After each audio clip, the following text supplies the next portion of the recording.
देख रहे हैं मैक्सिमा एजुकेशन मास्टर का यूट्यूब चैनल।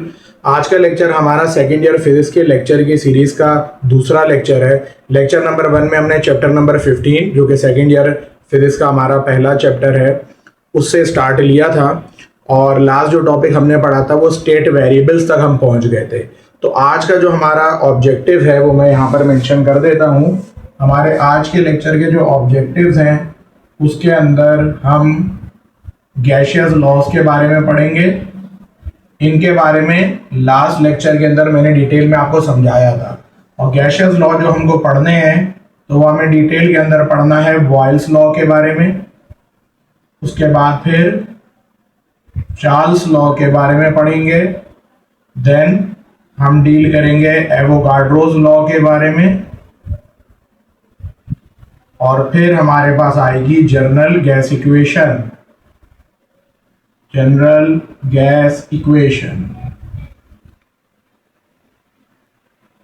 ये चीजें हमें आज के लेक्चर के अंदर आपको डिलीवर करनी है। तो इंशाल्लाह ताला फिर स्टार्ट करते हैं। सबसे पहले बॉयल्स लॉ के बारे में पढ़ते हैं, ठीक है।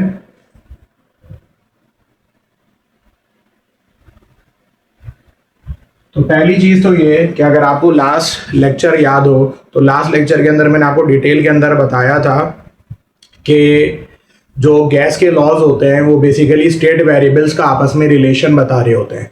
और मैंने आपको जो स्टेट वेरिएबल्स बताए थे गैस के, वो 4 बड़े स्टेट वेरिएबल्स बताए थे: volume, pressure, number of moles और टेम्परेचर। और फिर मैंने ये भी बताया था कि जब आप स्टेट वेरिएबल्स की बात करते हैं तो कोई भी जो गैस का लॉ होता है वो at a time 2 state variables का आपस में ताल्लुक बयान करता है। तो अगर 4 स्टेट वेरिएबल्स हमारे पास गैस के अंदर मौजूद हैं, कौन से 4 मैंने भी आपको बताया: pressure, volume, number of mole और टेम्परेचर।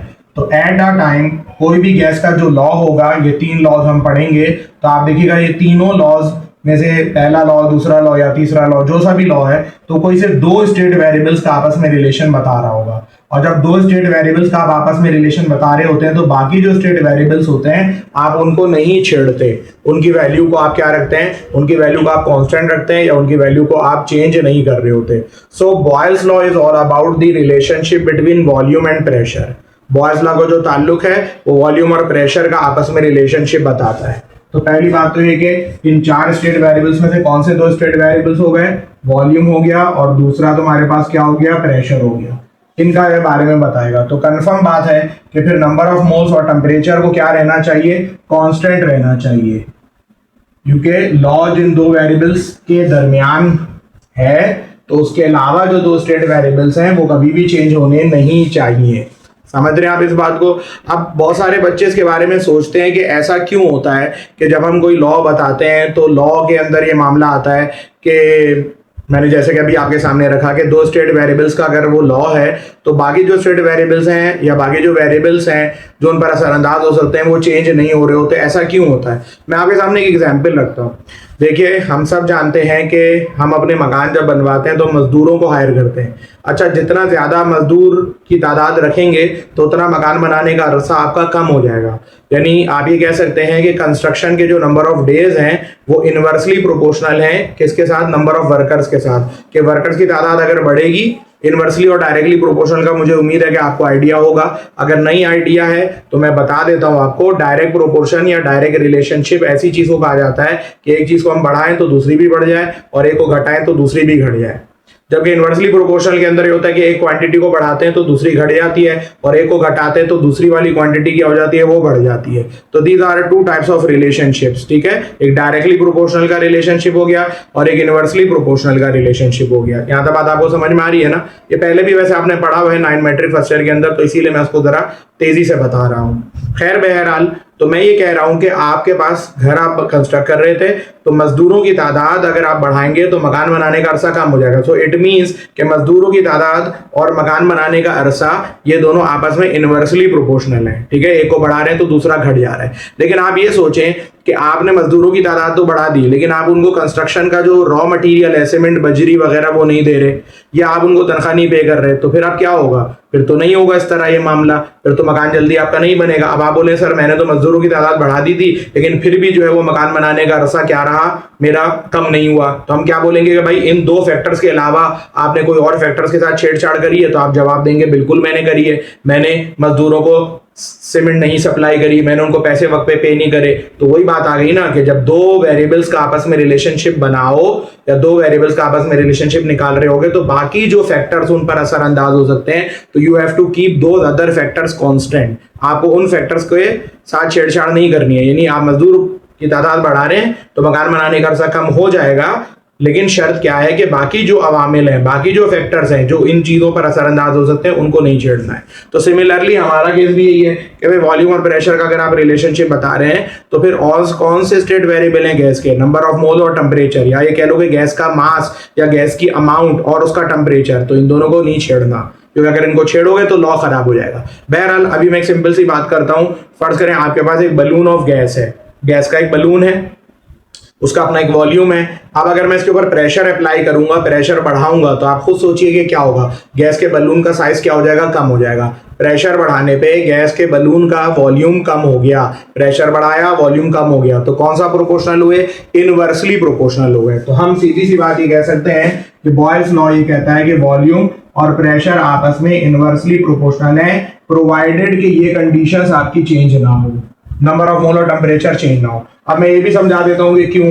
सोचो कि तुम्हारे पास एक गैस का बलून है और तुम उसके ऊपर प्रेशर अप्लाई कर रहे हो, तो ऑब्वियसली उसका वॉल्यूम क्या होगा, कम होना चाहिए। लेकिन फर्ज करो तुम्हारा एक दोस्त है वो गैस को गर्म करना शुरू कर दे साथ साथ, तो फिर क्या होगा, फिर जाहिर सी बात है कि गैस को गर्म करने पे गैस का वॉल्यूम बढ़ने लगेगा। अब तुम एक तरफ ये बोलोगे कि मैं तो प्रेशर बढ़ा रहा हूं लेकिन वॉल्यूम कम नहीं हो रहा, तो हम क्या बोलेंगे कि भाई आपने टेम्परेचर को क्या करना शुरू कर दिया है, टेम्परेचर को चेंज करना शुरू कर दिया है। या इसी तरीके से गैस का बलून आपके पास मौजूद है, अब आप प्रेशर अप्लाई कर रहे हैं, तो प्रेशर अप्लाई करने पे गैस के बलून के बारे में आपने सोचा कि इसका वॉल्यूम कम हो जाएगा, लेकिन आपके दोस्त ने खामोशी से बलून में हवा क्या करना शुरू कर दी, भरना शुरू कर दी। तो आप नंबर ऑफ मोल्स या अमाउंट ऑफ गैस या मास ऑफ गैस के साथ क्या कर रहे हैं, छेड़छाड़ कर रहे हैं। तो भाई सिंपल सी बात ये रखो कि जब दो स्टेट वेरिएबल्स का आपस में रिलेशन बताओ तो बाकी स्टेट वेरिएबल्स को चेंज नहीं करना।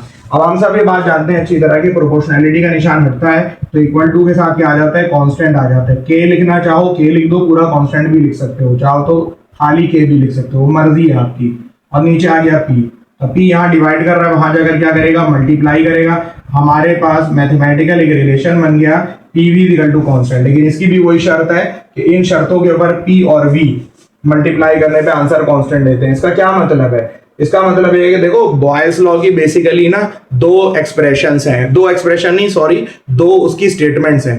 पहली स्टेटमेंट तो वही है जो मैंने आपको अभी थोड़ी देर पहले बताई कि वॉल्यूम और प्रेशर आपस में इनवर्सली प्रोपोर्शनल है, और दूसरी स्टेटमेंट ये कहती है कि product of pressure and volume, product बेटा आपको पता है मल्टीप्लाई करने को कहा जाता है, तो product of pressure and volume, pressure और वॉल्यूम का प्रोडक्ट हमेशा कांस्टेंट रहता है, बशर्ते ये कि आप गैस के अमाउंट को या गैस के मास को या गैस के नंबर ऑफ मोल्स को और उसके टेम्परेचर के साथ कोई छेड़छाड़ ना करें। अब बहुत सारे बच्चे पूछते हैं कि पीवी इक्वल टू कांस्टेंट का मतलब क्या है। मैं इसको एक एग्जांपल से आपको समझाता हूं तो आपको बात बिल्कुल क्लियर समझ आ जाएगी। फर्ज कर लीजिए आप बॉयल्स लॉ का प्रैक्टिकल कर रहे हैं, तो बॉयल्स लॉ के प्रैक्टिकल में आपके टीचर ने आपको बोला कि भाई तुम्हें जो है वो 3-4 रीडिंग्स लेनी है। तुमने कहा ठीक है सर मैं 3-4 रीडिंग्स लेता हूँ। फर्ज करो प्रेशर की वैल्यू अभी 1 हो रही है और वॉल्यूम इस वक्त हो रहा है 10। अब हमने प्रेशर को बढ़ाया तो ऑब्वियसली वॉल्यूम क्या हो जाएगा, कम हो जाएगा। फिर मैंने प्रेशर को और बढ़ाया, कई रीडिंग्स ले रहे हैं ना, ये P1 V1 पहली रीडिंग है, P2 V2 दूसरी रीडिंग है, P3 V3 मैं तीसरी रीडिंग लेने आ रहा हूँ। मैंने प्रेशर को और बढ़ाया, वॉल्यूम बेचारा और कम हो गया। लेकिन अब आप एक बात पर गौर करेंगे, जब भी आप प्रेशर और वॉल्यूम को आपस में मल्टीप्लाई करेंगे P1 V1 तो आंसर क्या आएगा, 1 into 10, आंसर आया आपके पास 10। अगर आप यहां पर करें मल्टीप्लाई P2 और V2 को तो 2 into 5, इसका आंसर भी क्या आएगा बताओ, 10। और अगर आप इन दोनों को मल्टीप्लाई करेंगे P3 इंटू V3 करेंगे तो ये भी आंसर क्या आएगा, 10 आएगा। तो अब आपको समझ में आया कि आप अगर बॉयल्स लॉ के प्रैक्टिकल में मल्टीपल रीडिंग्स लेते हैं तो हर रीडिंग के लिए प्रेशर और वॉल्यूम को मल्टीप्लाई करने पे आपका आंसर क्या आता रहेगा, सेम ही आता रहेगा। तो इसलिए कहा जाता है कि पीवी इक्वल टू कांस्टेंट। और बहुत सारे लोग फिर इसको यूं नहीं लिखते, बल्कि वो ये कहते हैं कि पीवी इक्वल टू कांस्टेंट को तो हम अगर फिर चाहें तो हम इस तरह भी लिख सकते हैं। किस तरह कि P1 V1 यानी पहली रीडिंग का product is equal to P2 V2 दूसरी रीडिंग का product is equal to P3 V3 तीसरी रीडिंग का product is equal to dot dot dot कोई सी भी रीडिंग का प्रोडक्ट और बराबर है के या फिर कह लो constant PN VN any number of reading है। अगर आप 50 रीडिंग ले रहे हैं तो आप यहाँ पर P50 V50 लिख लें। तो उम्मीद है बात आपको समझ में आ गई होगी कि किस तरीके से बॉयल्स लॉ को हम पढ़ते हैं। तो दो बातें याद रखिएगा कि वॉल्यूम और प्रेशर आपस में इनवर्सली प्रोपोर्शनल हैं, और दूसरी स्टेटमेंट ये कहती है कि product of pressure and volume हमेशा क्या रहता है, कांस्टेंट रहता है, बशर्ते कि आप इन चीजों को ना छेड़ें। अब एक और इंपॉर्टेंट बात मुझे जो बतानी है बॉयल्स लॉ में, वो ये है कि प्रेशर और वॉल्यूम का ग्राफ किस तरह से बनाते हैं। आइए उसको भी देख लेते हैं, प्रेशर और वॉल्यूम का ग्राफ।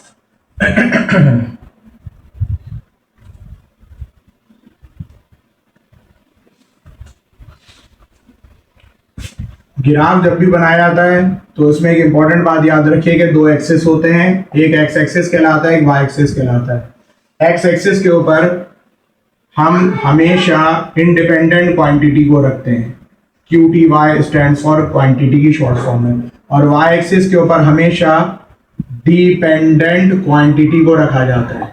अब जाहिर सी बात है आपका एक सवाल होगा कि इंडिपेंडेंट क्वांटिटी क्या होती है और डिपेंडेंट क्वांटिटी क्या होती है। बहुत सिंपल सी चीज है, इंडिपेंडेंट क्वांटिटी बेटा ऐसी क्वांटिटी को कहा जाता है जिसको आप अपनी मर्जी से क्या करते हैं, कम या ज्यादा करते हैं, और डिपेंडेंट क्वांटिटी वो क्वांटिटी होती है जो उसके हिसाब से चेंज हो। मैं एग्जाम्पल आपको दे देता हूं तो आपको बात क्लियर हो जाएगी। देखिए इस बॉयल्स लॉ के प्रैक्टिकल के अंदर आपने किस चीज को चेंज किया था, आपने प्रेशर को बढ़ाया था तो वॉल्यूम कम हो गया था, आपने प्रेशर को कम किया था तो वॉल्यूम बढ़ गया था। तो पहले आप कौन सी चीज को चेंज कर रहे हैं, प्रेशर को। प्रेशर आप अपनी मर्जी से कम ज्यादा कर रहे हैं, उसके हिसाब से वॉल्यूम ज्यादा कम हो रहा है, क्योंकि उलट चलता है ना मामला। तो इसका मतलब ये हुआ कि प्रेशर एक इंडिपेंडेंट क्वांटिटी है, वो अपने हिसाब से कम ज्यादा हो रही होगी, और वॉल्यूम एक डिपेंडेंट क्वांटिटी है, वो प्रेशर को देखकर कम ज्यादा हो रही होगी। आप समझ रहे हैं ना बात को। तो प्रेशर इंडिपेंडेंट हो गया और वॉल्यूम डिपेंडेंट हो गया। इससे पहले जो मैंने आपको एग्जांपल दी थी मकान बनाने का अरसा और मजदूरों की तादाद, उसको भी थोड़ा सा देख लो।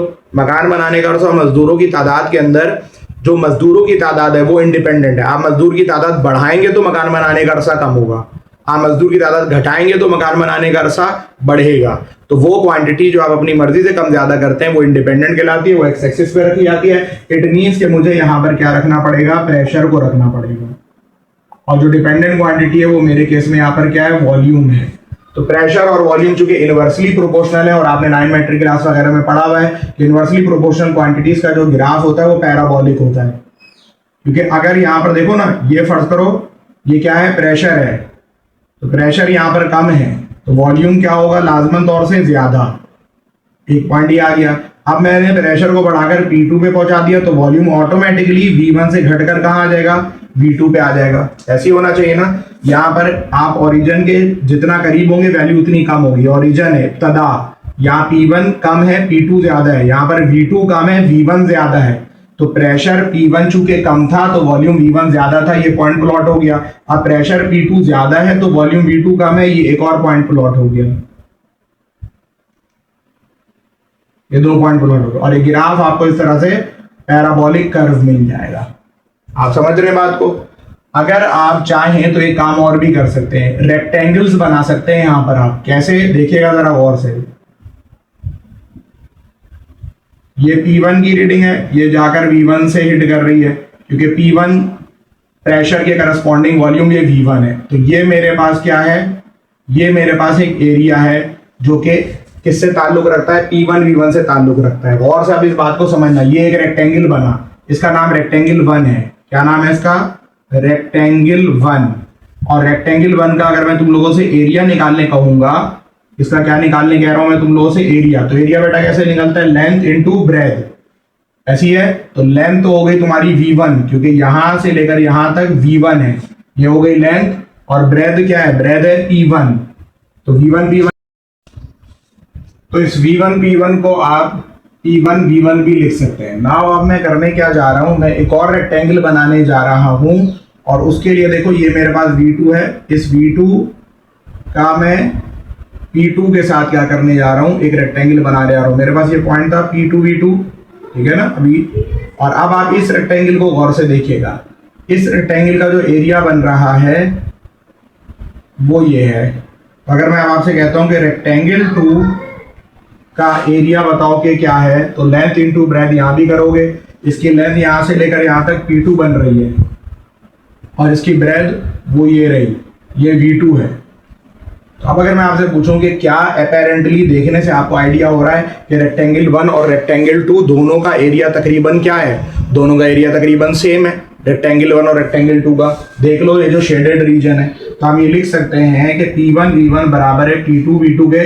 और ये वही बात नहीं है जो थोड़ी देर पहले मैंने आपको बताई थी कि जब भी आप प्रेशर और वॉल्यूम को क्या करेंगे, मल्टीप्लाई करेंगे, तो आपका आंसर हमेशा कांस्टेंट आएगा।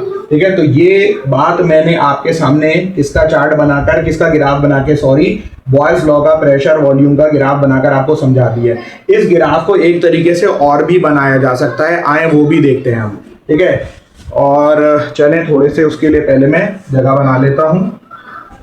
देखिए, एक बड़ी इंपॉर्टेंट बात ये याद रखिए कि जब आप ग्राफ प्लॉट करते हैं तो या रिलेशन बताते हैं, अभी थोड़ी देर पहले हमने बोला कि वॉल्यूम और प्रेशर आपस में इनवर्सली प्रोपोर्शनल है।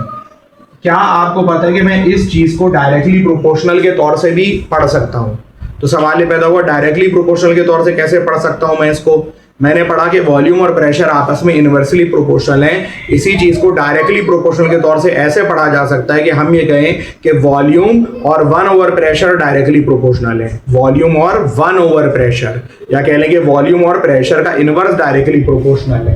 तो अगर आपने ग्राफ प्लॉट करा एक इस तरह का, जिसमें x एक्सिस के ऊपर 1 अपॉन प्रेशर चल रहा हो और y एक्सिस के ऊपर आपके पास वॉल्यूम हो, तो ये ग्राफ आपका स्ट्रेट लाइन आ जाएगा, क्योंकि आपने ऑलरेडी प्रेशर का इनवर्स कर लिया है। तो इसको पढ़ने एक ऐसा है कि वॉल्यूम और प्रेशर इनवर्सली प्रोपोर्शनल है, वॉल्यूम और 1 ओवर प्रेशर डायरेक्टली प्रोपोर्शनल है। तो this will be a straight line graph. तो अगर वॉल्यूम और प्रेशर का ग्राफ प्लॉट करोगे, पैराबोलिक होगा। क्या कहलाता है ये? पैराबोलिक।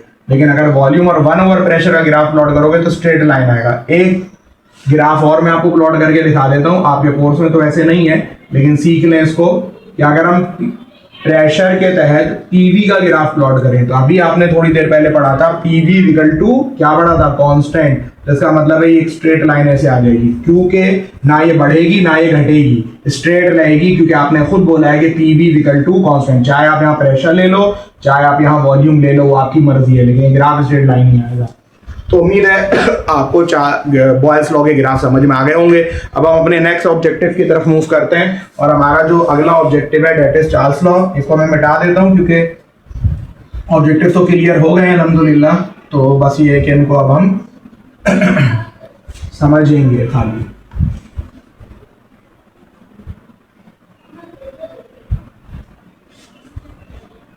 बात करने जा रहे हैं भाई चार्ल्स लॉ की। सबसे इंपॉर्टेंट बात तो ये कि किसके दरमियान है ये लॉ? तो याद रखो, वॉल्यूम और टेम्परेचर के दरमियान है। और फिर वही बात दोबारा आ जाएगी कि मैंने आपको क्या बताया था कि अगर आप दो क्वांटिटीज के दरमियान में ग्राफ प्लॉट करते, दो क्वांटिटीज के दरमियान में लॉ बयान करते हैं, तो बाकी जो आपके स्टेट वेरिएबल्स हैं उनको चेंज नहीं होना चाहिए। So it means the Charles law is a law between volume and temperature. So it means that the other two state variables, that is number of moles and pressure, those should remain constant. So आप किस चीज को change नहीं करेंगे? आप number of moles और pressure को constant रखेंगे, उनको आपने नहीं छेड़ना है। और वैसे ही आप सोचिए कि वॉल्यूम और टेम्परेचर का ग्राफ कैसा होना चाहिए, या वॉल्यूम और टेम्परेचर का जो लॉ है या रिलेशनशिप है वो कैसा होना चाहिए। गर्म करने पे चीजें फैलती हैं, वही वाला मामला गैसेस का भी है। तो जब आप टेम्परेचर बढ़ाएंगे तो वॉल्यूम बढ़ जाएगा, और जब आप टेम्परेचर को घटाएंगे तो वॉल्यूम घट जाएगा। अब अगर सोचा जाए तो ये डायरेक्टली प्रोपोर्शनल का मामला बनता है। तो सिंपल सी बात ये है कि वॉल्यूम और टेम्परेचर आपस में डायरेक्टली प्रोपोर्शनल है, बशर्ते कि गैस का अमाउंट यानी नंबर ऑफ मोल्स और प्रेशर क्या रहे, कांस्टेंट रहे, वो चेंज ना हो। जब प्रोपोर्शनैलिटी का निशान हटता है तो इक्वल टू के साथ कांस्टेंट आ जाता है। इस कांस्टेंट को मैंने के का नाम दे दिया। टी यहाँ के से मल्टीप्लाई कर रहा है, वहां जाकर क्या करेगा? डिवाइड कर देगा। तो हमारे पास एक बात सामने आ गई कि वॉल्यूम और टेम्परेचर का, अब देखो बेटा प्रोडक्ट नहीं बोलोगे बल्कि अब क्या बोलोगे? वॉल्यूम और टेम्परेचर का रेशो, क्योंकि डिवाइड का मतलब रेशो ही होता है, रेशो कांस्टेंट है। समझ रहे हो? वॉल्यूम और टेम्परेचर को जब भी डिवाइड करेंगे आंसर कांस्टेंट आएगा। और मैंने अभी आपको बताया था कि अगर मल्टीपल रीडिंग्स लेनी हो तो फिर हम क्या लिखते हैं? V1 upon T1 is equal to V2 upon T2 is equal to V3 upon T3 is equal to dot dot dot is equal to Vn upon Tn is equal to constant. यानी अगर आप Charles law का practical कर रहे हैं और आप 50 readings भी ले लें गैस के प्रैक्टिकल के दौरान 50 रीडिंग ले लें मुख्तलिफ वॉल्यूम और मुख्तलिफ टेम्परेचर पे, तो भी क्या होगा कि हमेशा इनका रेशो क्या आएगा, आपको कांस्टेंट मिलेगा। याद रहे ये टेम्परेचर केल्विन के अंदर है, ये के केल्विन नहीं है, के कांस्टेंट है, टेम्परेचर खुद केल्विन में है, वो सेंटीग्रेड या फ़ारेनहाइट में नहीं डलेगा। गैस के कोई भी लॉ के अंदर जो टेम्परेचर्स होते हैं वो हमेशा केल्विन में रखे जाते हैं।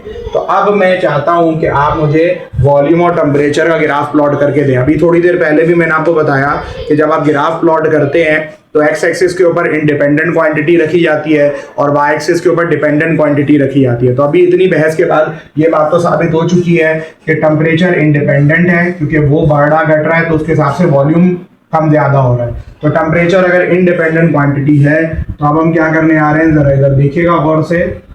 ये मैं अपने एक्सिस बनाने जा रहा हूं, यहाँ पर टेम्परेचर आ गया, यहाँ वॉल्यूम आ गया, और लेट से टेम्परेचर मेरा डिग्री सेंटीग्रेड में है। तो जब मैं इनका ग्राफ प्लॉट करूंगा तो अभी बात हुई कि डायरेक्टली प्रोपोर्शनल है। डायरेक्टली प्रोपोर्शनल का ग्राफ हमेशा क्या होता है, स्ट्रेट लाइन होता है, ठीक है, इस तरह। इसको ओरिजिन से स्टार्ट नहीं करिएगा, क्योंकि 0 डिग्री सेंटीग्रेड, ये सेंटीग्रेड में चल रहा है ना, तो 0 डिग्री सेंटीग्रेड पर भी गैस का कुछ ना कुछ वॉल्यूम होता है। इस वॉल्यूम को V0 कहते हैं। क्या कहते हैं इसको, V0। ये this is the volume of gas at 0 degree centigrade. हम सब जानते हैं गैस 0 डिग्री सेंटीग्रेड पे भी जगह घेरती है, और इसकी सबसे बड़ी मिसाल मरी वगैरह में क्या 0 डिग्री सेंटीग्रेड टेम्परेचर होता है, बिल्कुल होता है। तो क्या वहां पर एयर खत्म हो जाती है, ऑब्वियसली नहीं होती। 0 डिग्री सेंटीग्रेड पे हर गैस कुछ ना कुछ जगह घेरती है, बल्कि माइनस में भी घेरती है। हाँ, लेकिन एक बात आपने याद रखनी है, और वो क्या, अगर मैं इस ग्राफ को एक्स्ट्रापोलेट करूं, क्या करूं, एक्स्ट्रापोलेट। एक्स्ट्रापोलेट का मतलब होता है ग्राफ को उससे, उसकी जो असल हद है उससे बाहर निकालना। अगर मैं इसको एक्स्ट्रापोलेट करूंगा तो मैं इसको कम करता जाऊंगा तो कभी ना कभी तो जाकर ये टेम्परेचर के एक्सेस को हिट करेगा ना। तो जब हम इसको प्लॉट करके देखते हैं तो ये वो टेम्परेचर है -273.16 डिग्री सेंटीग्रेड। ये वो टेम्परेचर है जिसके ऊपर गैस का वॉल्यूम क्या हो जाता है, 0 हो जाए। इस जगह को कहा जाता है एब्सोल्यूट 0। ये वो हाइपोथेटिकल टेम्परेचर है।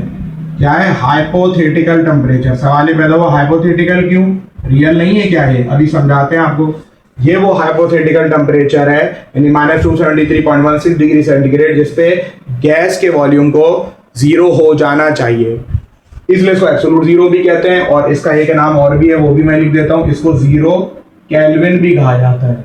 लेकिन सवाल ये पैदा हुआ कि इस टेम्परेचर के ऊपर गैस गायब हो जानी चाहिए, तो क्या प्रैक्टिकली भी ऐसा होता है? तो जवाब इसका है नहीं, प्रैक्टिकली ऐसा नहीं होता। इसीलिए मैंने इसको हाइपोथेटिकल टेम्परेचर कहा। तो सवाल ये पैदा हुआ, प्रैक्टिकली ऐसा क्यों नहीं होता?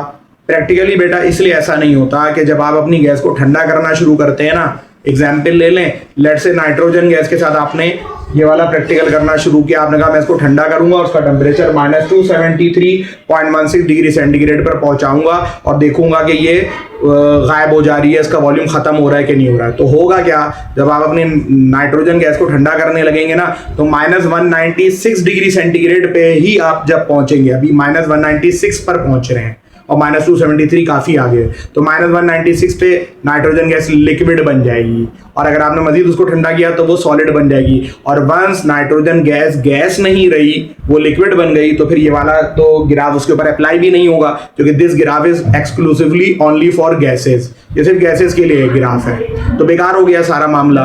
कोई भी गैस दुनिया में ऐसी नहीं है जो -273.16 डिग्री सेंटीग्रेड के ऊपर गैस की फॉर्म में रहे।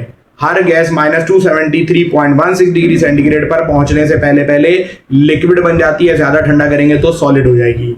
चाहे आप एर्गन गैस ले लें, ऑक्सीजन गैस ले लें, -183 और -185 पर फारिग हो जाती है। इसी तरीके से हाइड्रोजन गैस है, वो तकरीबन -200 डिग्री सेंटीग्रेड पे ही लिक्विड बन जाती है। अभी -273 बहुत आगे था, तो इसलिए इसको हाइपोथेटिकल टेम्परेचर कहा गया। ये नहीं चार्ल्स ने कहा, कि चार्ल्स के ज़माने में तो खैर ये प्रैक्टिकल हुआ ही नहीं था, क्योंकि उसके ज़माने में इतना कम टेम्परेचर करना प्रैक्टिकली पॉसिबल नहीं था। लेकिन बाद में जब प्रैक्टिकली करके देखा गया तो भी कुछ नहीं मिली कोई ऐसी गैस।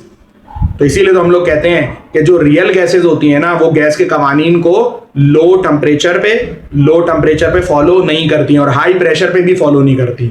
तो ये रियल गैसेज कभी भी गैशियस लॉस को लो टेम्परेचर पे जहां पर उनका वॉल्यूम बहुत कम हो रहा हो और हाई प्रेशर पे जहां पर उनका वॉल्यूम बहुत कम हो रहा हो गैस के लॉस से हट जाती हैं, गैस के लॉस को फॉलो नहीं करती। These are called real gases. जबकि आइडियल गैसेस जो होती हैं वो हर टेम्परेचर और प्रेशर पर गैस के कवानीन को फॉलो करती है। इसीलिए अगर आपने फर्स्ट ईयर केमिस्ट्री में पढ़ा हो तो आपने दो इक्वेशनें पढ़ी थी, जनरल गैस इक्वेशन पढ़ी थी जिसको आइडियल गैस इक्वेशन भी कहा जाता है, और एक आपने वैन डर वाल इक्वेशन पढ़ी थी। और वैन डर वाल में आपने यही पढ़ा था कि रियल गैसेस जो है वो आइडियल बिहेवियर से डेविएट करती हैं। बहरहाल कुछ स्टूडेंट ऐसे भी होंगे जो कि कंप्यूटर वाले होंगे, तो उनके लिए मैंने इस बात को रख दिया, ठीक है ना, क्योंकि कंप्यूटर वाले फर्स्ट ईयर में केमिस्ट्री नहीं पढ़ते हैं। खैर बहरहाल तो ये मेरा टोटल मामला था किसके बारे में, चार्ल्स लॉ के बारे में। अब मैं मूव करूंगा किसके ऊपर, अवोगाड्रोस लॉ के ऊपर, जो मेरा अगला ऑब्जेक्टिव है आज के लेक्चर का, ठीक है। उसके बाद लास्ट हमारे पास जनरल गैस इक्वेशन होगी जो एक छोटा सा काम है, और उसके बाद हमारा आज का लेक्चर फिनिश हो जाएगा इंशाअल्लाह।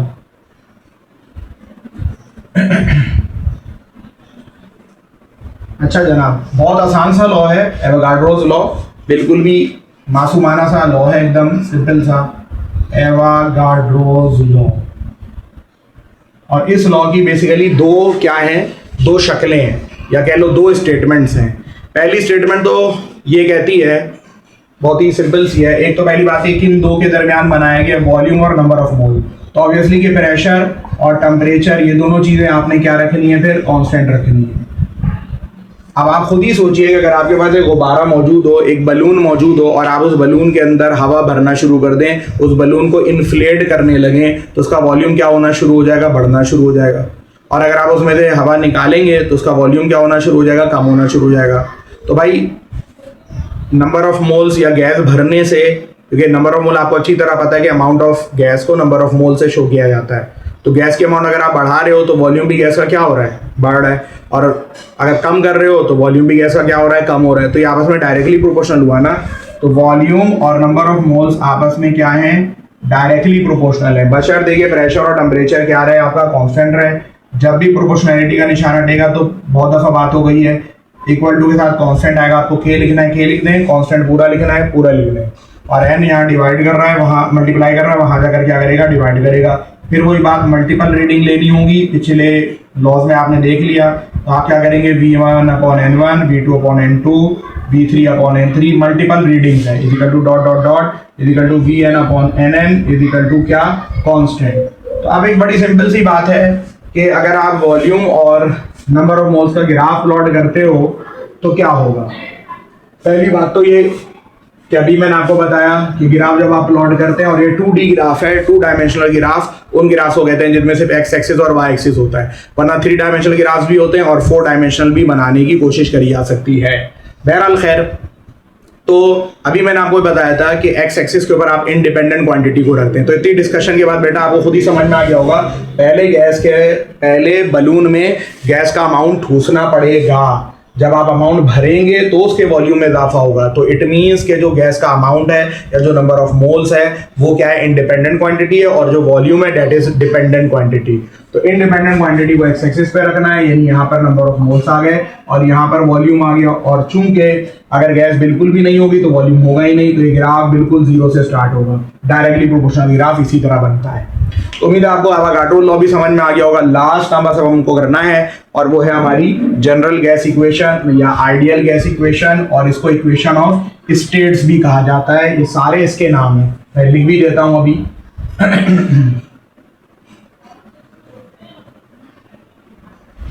हम बात करने जा रहे हैं जनरल गैस इक्वेशन, इसको आइडियल गैस इक्वेशन भी कहा जाता है, और इसी को इक्वेशन ऑफ स्टेट्स भी कहते हैं, कि गैस की हालत को बयान करते हैं।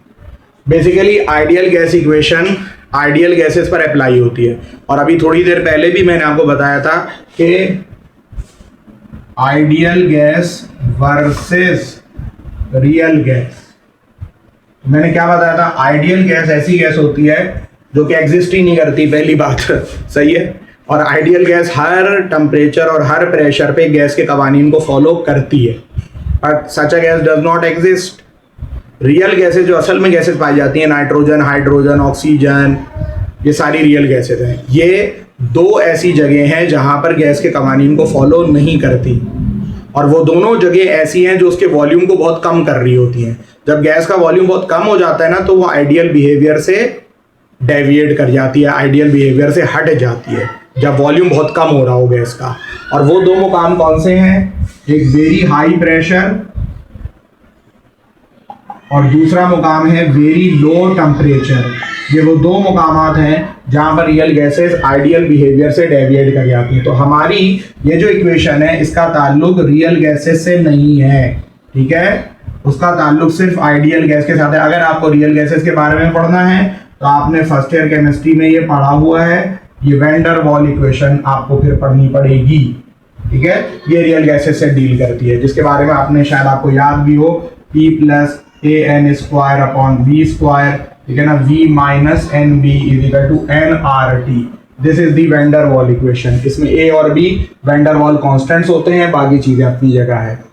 खैर बहरहाल मुझे तो आइडियल गैस या जनरल गैस इक्वेशन डिराइव करानी है। पहली बात तो ये कि ये एक ऐसी इक्वेशन है जो हमारे चारों स्टेट वेरिएबल्स को आपस में कनेक्ट करती है। चार स्टेट वेरिएबल्स मैंने इस लेक्चर के इब्तिदा में भी आपको बताए थे, और वो चार स्टेट वेरिएबल्स क्या होते हैं? Pressure, volume, number of mole और टेम्परेचर, P, V, N और T। और इस इक्वेशन को डिराइव करना दुनिया का सबसे आसान काम है। Just you have to do is to combine the three laws that we have already studied. And what are those three laws? These three laws are the Boyle's law, the Charles law and the Avogadro's law. So we will be combining those three laws. Okay? So हमने पढ़ा कि Boyle's law क्या कहता है? हमने पढ़ा भाई Boyle's law ये फरमाता है कि वॉल्यूम इनवर्सली प्रोपोर्शनल है प्रेशर के। फिर हमने चार्ल्स लॉ भी पढ़ा है। तो चार्ल्स लॉ क्या फरमाता है भाई? चार्ल्स लॉ ये कहता है कि वॉल्यूम और टेम्परेचर आपस में डायरेक्टली प्रोपोर्शनल है। फिर एवोगाड्रोज लॉ क्या कहता है भाई? एवोगाड्रोज लॉ ये कहता है कि वॉल्यूम और नंबर ऑफ मोल्स आपस में डायरेक्टली प्रोपोर्शनल है। ये है। अब मैं इन तीनों रिलेशंस को कंबाइन करने जा रहा हूँ। कंबाइनिंग दी थ्री रिलेशंस। इतनी इजी है ये जनरल गैस इक्वेशन डिराइव करना, जो छोटा बच्चा भी कर लेगा। V सबके अंदर आ रहा है, एक दफा लिख दो। प्रोपोर्शनल टू यहाँ 1/P आया, उसके साथ T आया, उसके साथ N आया। अब मैं इन तीनों को मल्टीप्लाई करा रहा हूँ, यही कर देता हूँ।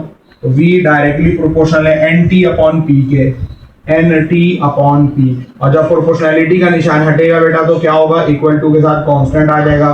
तो V = यहाँ पर कांस्टेंट कैपिटल R होता है, NT/P। P वहाँ जाकर मल्टीप्लाई करेगा तो आपके पास जनरल गैस इक्वेशन बन गई, PV = nRT। ये आपकी जनरल गैस इक्वेशन है। इसको जनरल गैस इक्वेशन भी कहते हैं, इसको इक्वेशन ऑफ स्टेट्स भी कहते हैं। इसमें ये R क्या चीज है ये भी मैं बता दूं, यहां पर मेंशन कर देता हूं। R को यूनिवर्सल या जनरल गैस कांस्टेंट कहा जाता है, सही है। और इसकी एक फिक्स्ड वैल्यू है SI सिस्टम में 8.314 joule mole inverse kelvin inverse, ठीक है। तो ये आपने याद रखनी है इक्वेशन, क्योंकि ये आपके फॉर्मूला, आपके जो न्यूमेरिकल्स होंगे उसके अंदर यूज हो रही होगी। नेक्स्ट जो लेक्चर हमारा होगा इंशाल्लाह ताला बहुत ही काम का लेक्चर है। उसके अंदर हम pressure of an ideal gas को डिराइव करेंगे, जो एग्जाम पॉइंट ऑफ व्यू से भी बहुत ज़्यादा इंपॉर्टेंट है। तब तक के लिए अस्सलाम वालेकुम व रहमतुल्लाह।